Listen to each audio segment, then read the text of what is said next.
Hi guys, Chels Daft here and a match review. Chelsea 0, Seville 0, and you can probably think that a 0-0 draw, what match review is there? But for those of you that took the time to watch my live commentary stream on the channel, it was anything but boring. Hopefully I portrayed that message across, and thank you guys so much for taking the time to watch the video and being a part with your chat and your comments. Much appreciated. So Chelsea drew 0-0 with Sevilla at Stamford Bridge tonight in the opening group game of the Champions League. And this video is just to get my thoughts on it, how I particularly feel about the game. And hopefully it will resonate with you guys, that you'll post your comments. So before we get into this, do me a favour, smash the like button for me.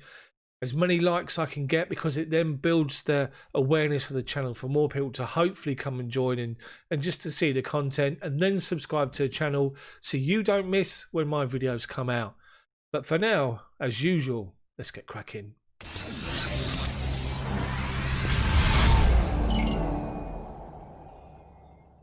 So let's be honest, heading into this game, defensive frailties, conceding goals, turmoil, people moaning about Frank Lampard, people moaning about Mason Mount, and Sevilla, Europa League winners, a good, hard-working, organised, disciplined team. And as Guillem Balaguer, the Spanish football expert, said, the most Premier League team there is in La Liga. It was always going to be a difficult game. And their 4-3-3 formation, they all know their jobs, they all work together, they work hard. And it was important that Chelsea did theirs tonight. And Frank Lampard made his 3 changes. Edouard Mendy came in goal for Kepa. Reece James coming at right back for Cesar Azpilicueta. And Thiago Silva come into the team next to Zuma at the back in place of Andreas Christensen. Left back Ben Chilwell. Midfield 2 was still Jorginho and Conte, with Mason Mount on the left-hand side, Kai Havertz in the middle, and Christian Pulisic on the right-hand side, with Timo Werner up front. Now, a lot of people are talking and said in the comments on my stream, and I can imagine on social media, why is Mason Mount playing on the right-hand side? Why Mason Mount this? All I would say in the defence of Mason Mount here is that I'm talking about the fact that you have to match these sort of teams with their work rate, with their hunger and desire and determination. And Hakim Ziyech is not fit enough to start the game. Would you then say that Callum Hudson-Odoi would work as hard without the ball, up and down, as what Mason Mount would do? So if you're going to play the 4-2-3-1 formation, Mason Mount would have to start at the moment. That is all going to change when Hakim Ziyech comes back into the team and he's into the team starting. He'll be one side, the right-hand side. Pulisic will be on the left-hand side. And that's the reason for the selection.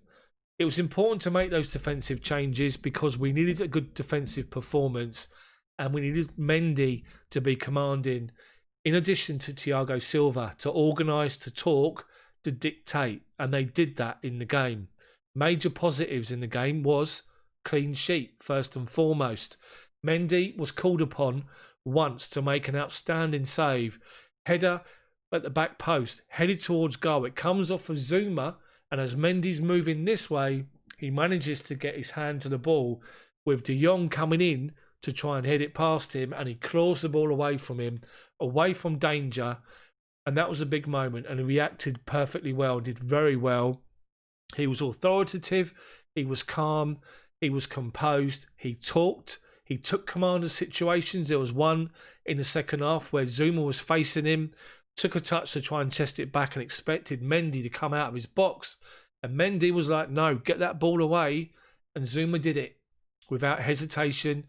He took the instruction, headed it away. They then sorted out what happened afterwards, but it was decisive. And that's what we want to see. Reece James had a solid enough game on the right-hand side. At times he was pinned in the first half against Campos, who's a great player for Seville, and did okay. At times he was a bit frustrated, but did okay. Solid enough at right back.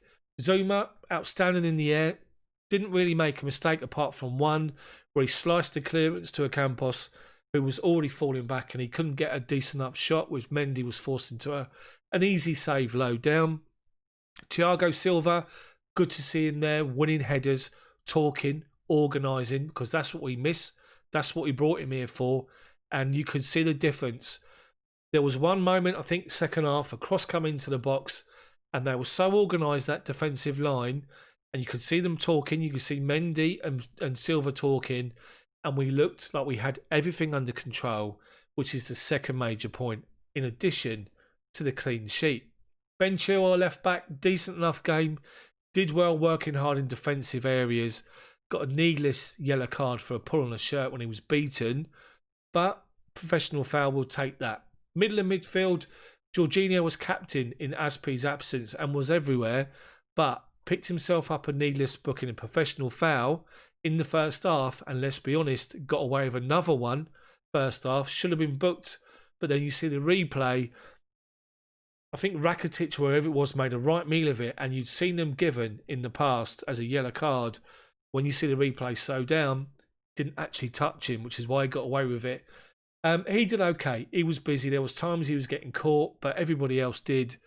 And the reason for that is because the midfield area, if you take that halfway line, 20 yards inside our half, 20 yards inside their half, so 40-yard area, the game was so condensed in this particular area, anybody trying to get the ball, turn and take possession was being closed down by both teams, who were set up perfectly defensively. Chelsea were good in their defensive shape. N'Golo Conte working hard next to Jorginho and pushing forward and closing down the space, which was good.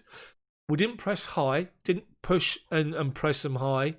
We sort of sat just inside their half, giving them the time to take the ball at the back, but shutting the door everywhere else. And it resulted in Sevilla playing long balls from right to left or left to right into the corners, but they couldn't capitalise on those with balls into the box. And if they did, Mendy was there to mop up easily under no pressure. The attacking three, Mason Mount, didn't really get involved in the game. As I say, every time he got the ball, he was being hounded out of possession. But on the flip side, he was then closing them down and doing the same thing to them. He worked hard, didn't get much reward for it, and will probably be criticised by a lot of people. But he was decent enough, Mason Mount. He come off for Hakim Ziyech, who had half an hour in this particular game, and he already showed his quality on one or two occasions with pinpoint passes, quick and forward, which is what we need. And he did okay when he come on as well. Kai Havertz sort of glides around the pitch at times. At times, you just want him to speed up a little bit and just have a bit more drive. He was busy again, working hard without the ball. He was shut down, as I said before, with Mason Mount. Same thing happened to him, but he worked hard defensively as well. Christian Pulisic didn't really get in the game in the first half. Again, crowded out as soon as he got the ball. Worked hard without it. Second half, for around 5 to 8 minutes at the beginning of the second half, there was a switch. Havertz went to the right of the three, Mount in the middle, and Christian Pulisic on the left-hand side. And he had two instances where he took people on and beat them, got to the byline and got crosses into the box. They didn't find their targets, but it was a sign that he could do something there and beat them. But it was all switched back again, back into their positions they were the first half. And it sort of didn't really happen. When the change was made with Ziyech, he came on the right-hand side, Pulisic went to the left-hand side, and a couple of little moments were promising, but nothing came of them.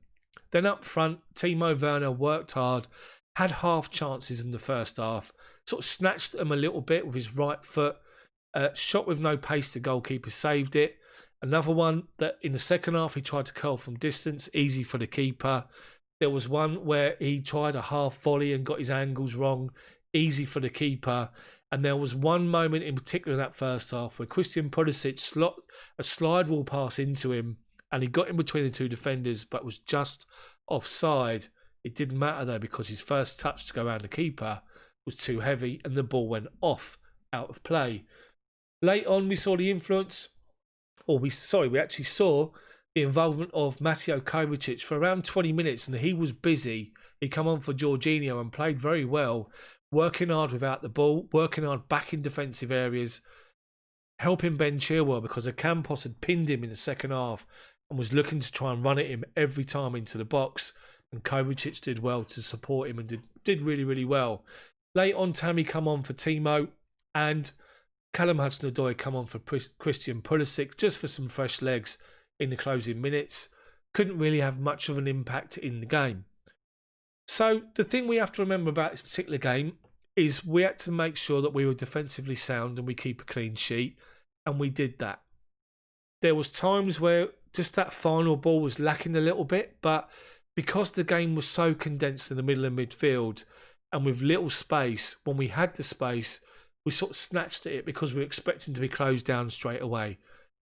It's a game that we'll take 100%. We'll take the point. I'm quite happy with that point based on the way the game was playing tonight and just the way both teams set up. And I'm positive about it. I know there'll be people out there that aren't, but I am. So that's basically it from me. Let me know what you think about the game this evening. Let me know what you thought we could have done differently. Do you sort of see what I'm saying about the way it was all condensed in the middle of midfield and people couldn't have an influence because they were being closed down quickly? Let me know what you would have done differently and how you feel about the point in the comments section below. Smash the like button for me and then subscribe to the channel if you haven't done so already. But make sure you hit that bell for notifications so you don't miss my videos come out, which is every day, normally every day, on the channel. So if you've got the time, make sure you check out the stream, the replay of the live stream commentary that I did to get a feel for what it's like, because I'm looking to do a lot more as the season progresses. Thank you guys for your time, for your comments. Let me know what you thought about the game in the comments section. Please like and subscribe, and I'll see you all tomorrow.